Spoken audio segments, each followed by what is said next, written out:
Frank, all eyes are on Bo Horvat this year. What would you say the latest is on him?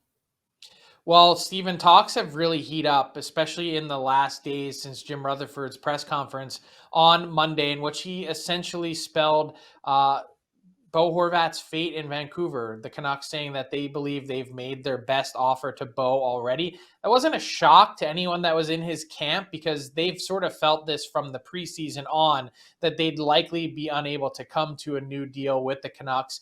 And I believe at least five teams, including but not limited to the Seattle Kraken, the Carolina Hurricanes, the Boston Bruins, the Minnesota Wild, and the Detroit Red Wings, have all been teams that have reached out to the Vancouver Canucks in recent days and weeks to really gauge them on the price for Horvat. I think this has heated up in such a significant way in the last few days that it wouldn't be a shock to see Horvat, who's been the number one guy on our trade targets board the entirety of this season, to be traded before the All-Star break. So there's some real interest for Horvat, who's having a magical contract year. You see the 30 goals there, a grand slam, upper deck home run for him as he heads to free agency. May not actually make it to market, which is why so many of these teams have been interested. And you guys were just talking about Max Pacioretty and that potential season-ending injury that he's dealing with.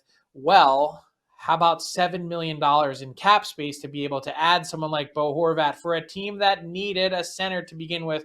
We knew had already talked to Vancouver, but the last time they did was when they had Pacioretty in the lineup. So if you could take Bo Horvat and add him to that team as a 2C and bump Jesperi Kotkaniemi, who was also mentioned in this show, down the lineup a little bit, man, I think that would transform the Carolina Hurricanes into what already teams many believe is a Stanley Cup contender, sort of into that next echelon, if there is one, as a true legit team to watch.